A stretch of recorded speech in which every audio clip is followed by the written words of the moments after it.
In today's tutorial, I'm going to show you how to change the default line style on your GIMP application. So this should hopefully be a pretty straightforward process, guys. And without further ado, let's go ahead and jump straight into it.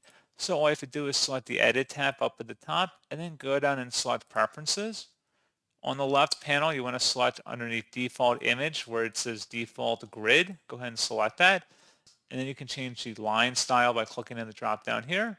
You can do dashed, double dashed, intersections, or solid, and then select OK to confirm, and that's all you have to do. So pretty straightforward process, guys, and as always, thank you for watching. I do hope that was able to help you out, and I do look forward to catching you all in the next tutorial. Goodbye.